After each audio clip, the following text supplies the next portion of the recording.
ministère de la vérité restauratrice Mivresse avec Dr Gaoudé, tu connaîtras la vérité et la vérité t'affranchira.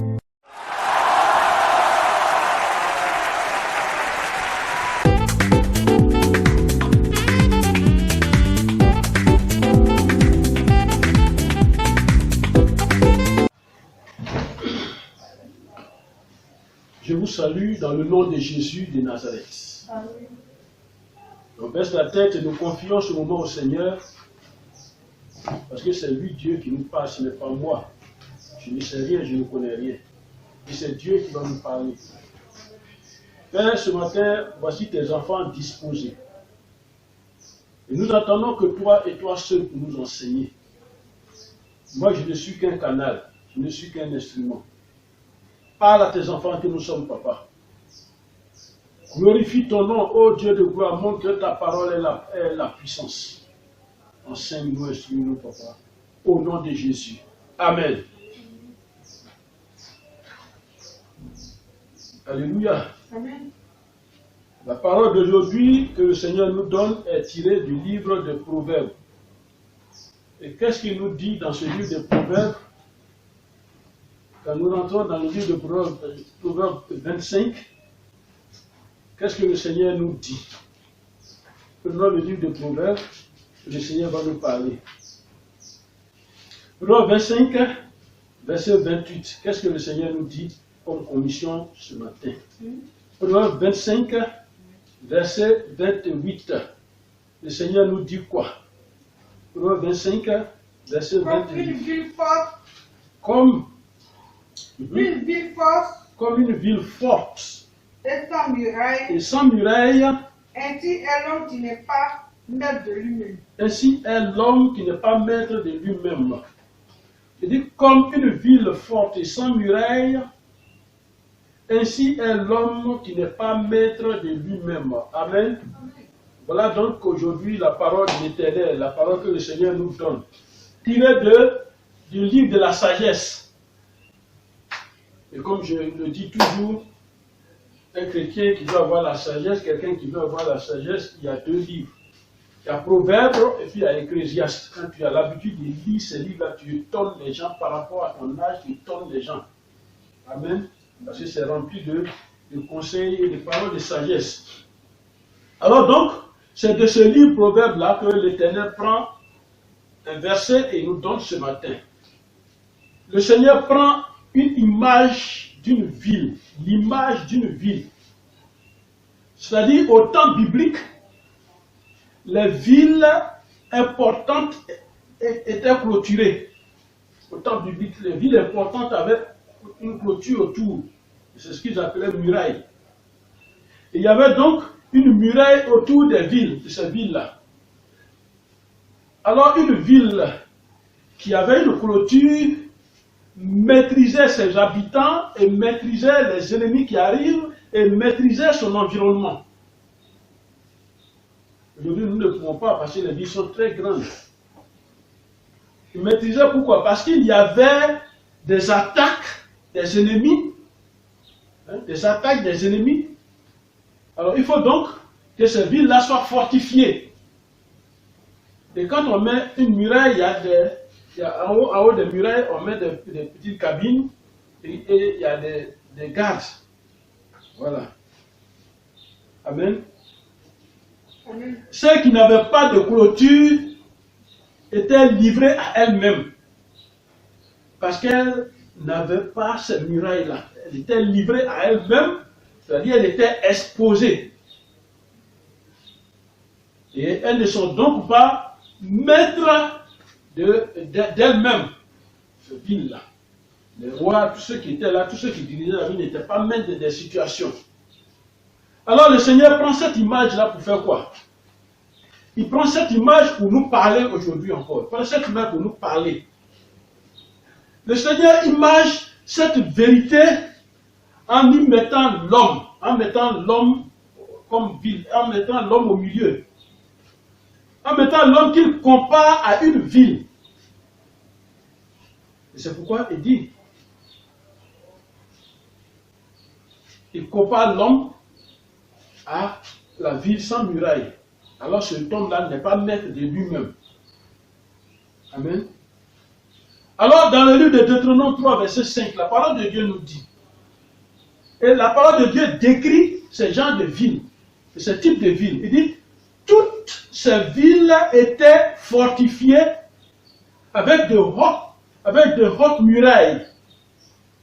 Toutes ces villes étaient fortifiées avec de hautes murailles. Ce n'est pas des petits, hein? C'est difficile à grimper, mais de hautes murailles. Des portes et des barres. Ils ont mis des portes et des barres. C'est-à-dire les villes avaient des portes. Et c'est ce que Paris même a réservé, c'est ce que Paris utilise. Pour entrer dans Paris, on dit qu'il y a la porte de temps. La porte de temps, porte de temps. Ce n'est pas des portes en tant que portail, on voit, mais c'est des entrées. On dit Paris a des portes. Amen. Voilà, donc, chaque ville, même actuellement, chaque ville, les entrées, les grandes voies d'entrée sont les portes de la ville. Alors, donc, ces villes étaient fortifiées. Il y avait aussi des villes sans murailles. Et ces villes-là étaient nombreuses parce que ce n'était pas grand, il n'y avait pas d'événements, il n'y avait pas quelque chose de très important. Les rois n'étaient pas là-bas, donc il y avait ces villes-là aussi qui n'avaient pas de murailles. Alors souvenez-vous de quelque chose d'important que Josué 6 nous dit. Les murs, vous connaissez le cantique, les murs de Jéricho sont tombés. Parce que Josué était à la tête d'un peuple. Et il y avait l'arche de l'alliance qui était devant. Alors donc il fallait rentrer dans Jéricho. Et pour rentrer dans Jéricho, prendre possession de Jéricho, il fallait qu'il fasse le tour. Il devait faire le tour en chantant selon la révélation de l'Éternel. Et quand ils ont fait le tour en chantant, regardez ce que la parole de Dieu dit dans Josué 6, verset 20. La parole de Dieu nous dit, le peuple poussa des cris, et les sacrificateurs sonnaient des trompettes. Lorsque le peuple entendit le son de la trompette, il poussa des grands cris, et la muraille s'écroula. Amen. Amen. Alléluia.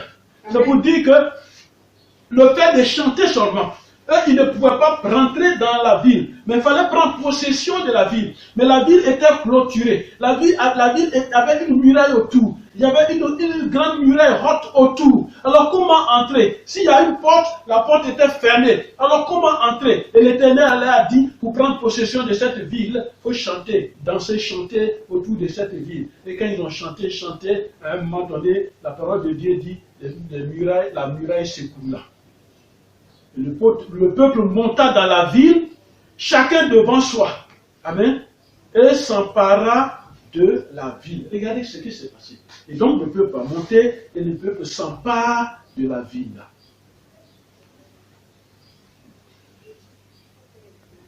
Amen. Et donc le peuple s'empare de la ville. Alors donc, l'Éternel veut nous parler de quoi? En prenant Proverbe 25, verset 28, Dieu veut nous dire quelque chose. Et le thème, c'est la maîtrise de soi. La maîtrise de soi. En tant que chrétien dans ce monde, en tant que croyant dans ce monde, la religion ne m'importe plus. Mais je te donne ce conseil. Ce n'est pas la religion qui est importante pour moi. La religion n'amène pas au paradis. Mais c'est ce à quoi on croit qui amène au paradis. Amen. En tant que chrétien dans ce monde, en tant que croyant dans ce monde, c'est nous qui devons changer le monde en bien. C'est nous qui devons travailler sur le monde. Nous sommes environnés de beaucoup de situations à gérer. Des situations en bien comme en mal nous environnent et c'est nous qui sommes chargés de les gérer. Et nous sommes confrontés à des problèmes. Nous sommes devant des difficultés, des accusations, des comportements d'hommes. Quand je dis homme, c'est grand H. Et nous sommes devant des malheurs et des bonheurs, des décisions à prendre. Nous sommes devant des ennuis, des colères qui s'expriment, des batailles, des combats, des guerres. Des églises sont devant nous. Des prophéties et des révélations, nous sommes confrontés. des mensonges, nous sommes confrontés à des sorciers, des féticheurs, des charlatans, des autres, des marabouts, tout ça, nous sommes confrontés à ces choses. Tout ça nous entoure et nous attaque. Tout ce que je viens de dire, il y en a beaucoup. Ça nous entoure et ça nous attaque. Alors, comment les gérer? Même si tu n'es pas chrétien, comment les gérer?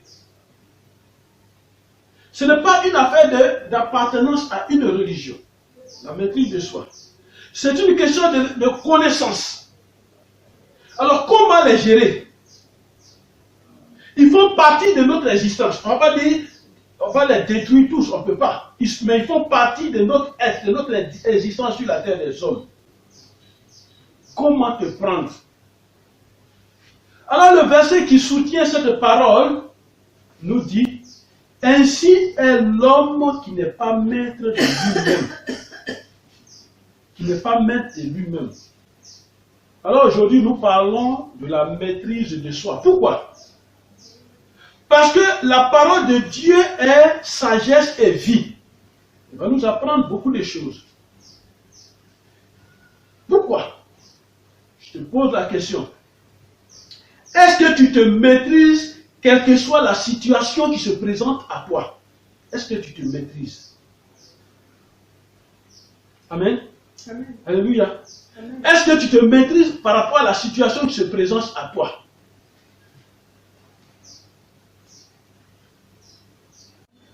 Alléluia. Comment gérer notre environnement? Surtout quand on est chrétien. La sagesse nous enseigne qu'un homme normal ne prend pas de décision quand il est en colère. Un homme normal ne prend pas de décision quand il est très content. Il est vraiment content. Pourquoi? Parce que toute bonne décision se prend dans le calme. C'est ça le premier pas de la maîtrise de soi. Toute bonne décision, toute décision se prend dans le calme. Ça, c'est la maîtrise de soi. Et donc, il faut attendre que ce temps de colère passe pour que tu prennes ta décision. Il faut attendre que ce temps de joie extrême passe pour que tu prennes ta décision. Pourquoi? Parce que je suis trop content. Et que je suis un directeur général. Je suis tellement content depuis la maison. Celui-là qui ne fout rien, qui n'apporte rien à la société, je l'ai vu, alors je le nomme. Et puis après, je regrette la nomination. Alors qu'il ne connaît pas. Je suis tellement fâché. Parce qu'il y a quelque chose qui m'a énervé. Celui-là qui travaille bien, il a posé un acte qui en fait n'est même pas grave, qui n'a même pas de conséquences graves sur la société, alors je le licencie parce que je suis fâché. Ça va agir. C'est dans le calme. Quand tu deviens normal, c'est là que tu prends la décision. Ça, c'est la maîtrise de soi. Et c'est dans le contrôle. C'est dans le contrôle. C'est dans le savoir-faire. Et c'est dans le sang-froid qu'on prend les décisions. Amen. Et c'est dans ces choses-là que les bonnes décisions se prennent. Et c'est pourquoi Proverbe 16, verset 32 va nous dire, celui qui est lent à la colère vaut mieux qu'un héros. Celui qui est lent à la colère, il est mieux que celui qui a la force et puis qui dit, moi on ne peut pas me battre. Il est mieux que lui. Et celui qui est maître de lui-même, il est mieux que celui qui prend les villes. Celui qui par la force qui prend les villes, il est mieux que lui. Celui qui est maître de lui-même. Pourquoi? On a déjà parlé de la colère dans certaines vidéos. Il y a une vidéo. Mais je rappelle que la colère entraîne quoi? La bagarre. Et la bagarre pousse au maître qui est son objectif. Amen. Alléluia. Et la Bible dit que le soleil ne se couche point sur ta colère. Que le soleil ne se couche pas sur ta colère. C'est-à-dire, fâché ne va pas dormir avec la colère. Parce que l'homme qui va dormir avec la colère est automatiquement dans la confrérie du diable. Qu'il veuille ou pas. Amen. Alors, autour de nous, autour de chacun de nous, il y a des manières permanentes du diable d'agir. Amen. Autour de nous, ce qui nous environne, il y a aussi de manière permanente, il y a qui autour de nous, qui nous environne. Ça, c'est pas péché. Parce que tu es courant devant Dieu, tu ne peux pas empêcher ces choses-là d'exister. Tu ne peux pas empêcher ces choses-là d'exister dans ton environnement, dans ton village, dans ta maison. Tu ne peux pas empêcher ces choses-là d'exister. Si bien que, autour de nous, de manière permanente, le diable est là. Qu'on veuille ou pas, il est là. Depuis combien d'années on le chasse? Mais il est là. Autour de nous, il y a le diable. Autour de nous, il y a les émotions à gérer. Il y a Dieu, l'Éternel lui-même. Autour de nous, il y a la mort qui rôde. Il y a la mort qui rôde, qui se promène. Autour de nous, il y a les soucis de la vie qui se promènent. Dans la tête de qui les soucis-là vont rentrer. Ils cherchent une maison. Ils cherchent une maison, ces soucis-là.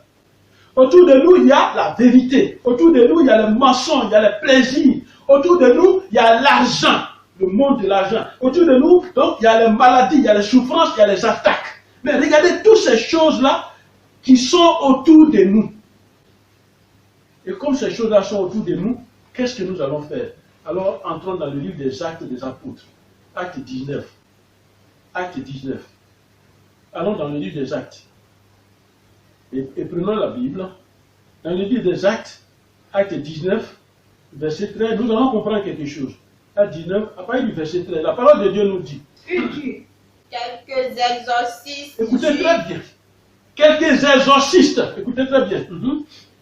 Quelques exorcistes juifs ambulants essayèrent d'invoquer sur ceux qui avaient des esprits malins le nom du Seigneur Jésus, en disant, je vous conjure par Jésus que Paul prêche. Un instant.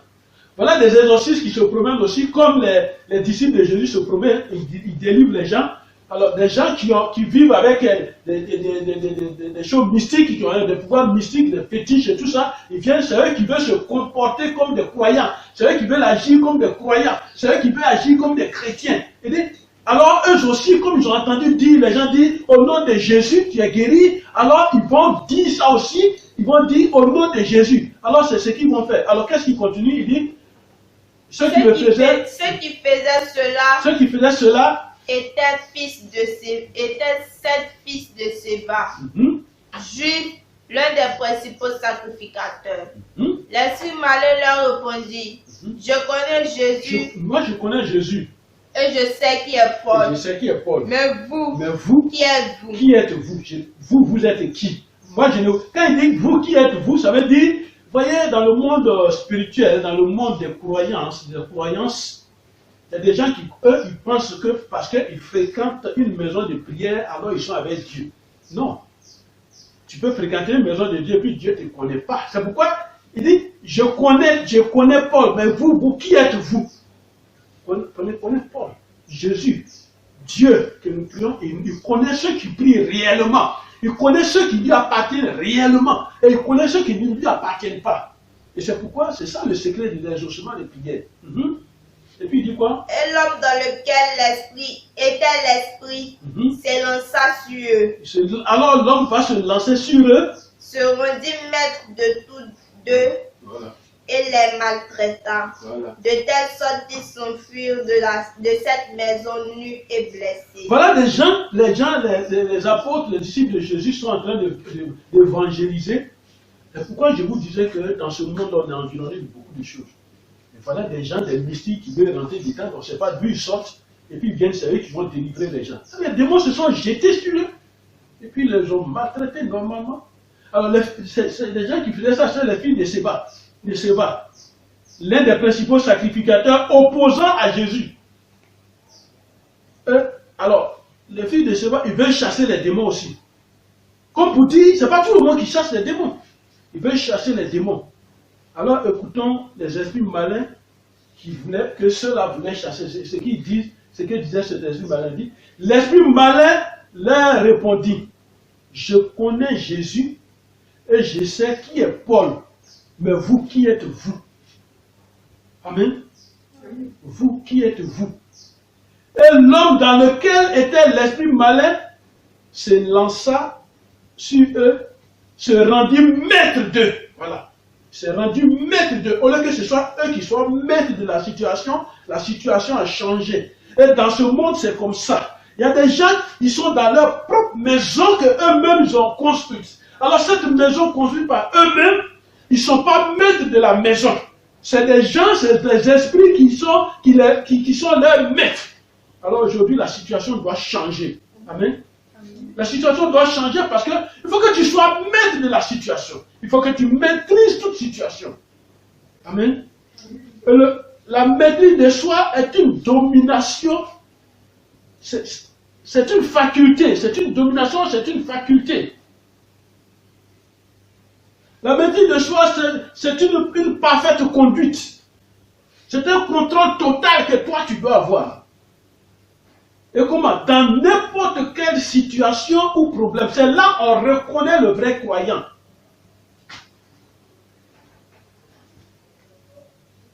Alléluia.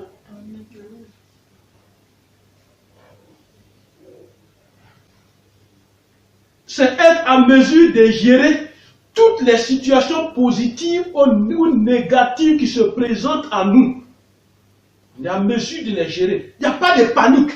Parce que quand on devient croyant, on n'est plus paniqué. Amen. On n'est plus perturbé. Donc, quand nous prenons un homme, amen. Quand nous prenons un homme, qu'est-ce qui est autour de lui, l'homme, avec grand H, qu'est-ce qui est autour de lui? Et qui lutte pour l'atteindre. Qu'est-ce qui est autour de lui qui lutte pour l'atteindre? Allons dans le psaume 22. Allons dans le psaume 22. On va découvrir ce qui est autour de lui. Psaume 22. Dans le psaume 22, au verset 13, la parole de Dieu nous dit. Il dit quoi? Lisons. De nombreux taureaux sont autour de moi. Voilà. Écoutez-moi très bien. On rentre maintenant dans le spirituel même approfondi.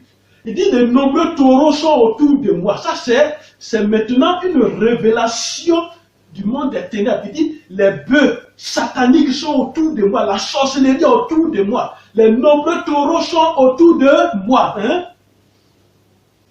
Et puis des taureaux de bassin. Des taureaux qui viennent de bassin. Hein? M'environnent. Ils m'environnent. Les taureaux m'environnent. Toi, tu marches, tu crois que tu es seul. Tu t'en fous de Jésus. Moi, je ne suis pas croyant. Moi, je ne crois pas à ces choses. Mais des taureaux t'accompagnent, mais tu ne les vois pas. Ils attendent le bon moment pour te donner un coup de tête. N'as-tu pas vu quelqu'un pour rien comme ça, il tombe sur la route? Il n'est pas malade et puis il tombe. Ça m'est arrivé déjà. Je marche et puis comme si on m'a donné un coup de poing, bien, comme si on m'a poussé. Je suis tombé. En pleine ville. Et c'est une dame qui m'a prélevé, elle m'a donné de l'eau pour essuyer mes mains et tout ça. Des taureaux m'environnent. Quand nous marchons, nous ne savons pas ce qui nous environne. On continue. Ils ouvrent contre moi leur gueule. Ils ouvrent contre moi leur gueule. Ils ouvrent pour quoi faire? Pour parler, pour prononcer des malédictions. Tu devrais travailler, non? Nous, on t'accompagne, tu ne vas pas avoir ce travail-là. Si tu devrais chercher, tu ne vas pas avoir. Et ils prononcent des paroles méchantes. Ils ouvrent leur gueule. Et puis ils m'accompagnent. Semblable au lion qui déchire et rugit. Et ils ressemblent aux lions parce qu'ils sont fâchés. De ta vie, ils sont fâchés. Je suis comme l'eau qui s'écoule. Oui. Et tous mes os se séparent. Jusqu'au verset 17. Et tous mes os se séparent. C'est-à-dire, ils sont en train de me décomposer. Tous mes os se séparent, me détruisent. Mon cœur est comme de la cire. Mon cœur est comme de la cire. Mon cœur est comme bougie qui est allumée et qui fond. Ils se font dans mes entrailles. Ils se font dans mes entrailles, en moi-même, à l'intérieur de moi-même. Ma force se dessèche. Alors je n'ai même plus de force. Je n'ai plus de force. Comme l'argile et la langue s'attachent à comme l'argile, et ma langue s'attache à mon Alors, quand il palais. dit ma langue s'attache à mon palais, ça veut dire la mort arrivée. C'est-à-dire quand tu meurs, la langue est bloquée quelque part où elle est. Ma langue s'attache à mon palais, bloquée en haut. Voilà. Ça, tu ne peux plus parler parce que la langue ne peut plus rien dire. Parce qu'on t'a environné, on t'a muselé, tu ne peux plus parler, on a bloqué ta langue, tu ne peux plus parler. C'est comme par exemple quand tu fais un cauchemar, ces taureaux là t'environnent, ces esprits malins là t'environnent la nuit, même ta femme, bien ton mari est couché à côté de toi, tu vas crier, mais on n'entend pas. On n'entend pas parce qu'ils ont muselé. On n'entend pas parce qu'ils ont bloqué ta langue. Tu me réduis à la poussière de la mort. Alors tu es en train de m'envoyer à la mort. Car des chiens m'environnent. Des chiens m'environnent. Quand il dit des chiens, ce n'est pas des chiens wow, là. Non, non, non. Ce n'est pas ça seulement. Des chiens m'environnent, c'est-à-dire tous ces âmes, tous ces démons de la sorcellerie, les démons des ténèbres là m'environnent. Une bande de scélérats rôde autour de moi. Voilà. Ils ont percé mes mains et mes pieds. Ils ont percé mes mains et mes pieds. Amen. Parole de l'Éternel. Amen. Amen. Et c'est cette parole-là que Jésus a exprimée, que les apôtres, que Psaume 22 a train de donner comme prophétie. Ce sont des choses qui nous arrivent et qui vont nous arriver. Et pour éviter que cela nous arrive, toi qui m'écoutes, il te faut la maîtrise de soi. Amen. Alors, considérons qu'autour de nous, il y a une clôture. Et cette clôture est la protection qui te surveille. Et cette clôture s'appelle la connaissance. Cette clôture s'appelle la parole. Cette clôture s'appelle la prudence. La prudence dans la vie.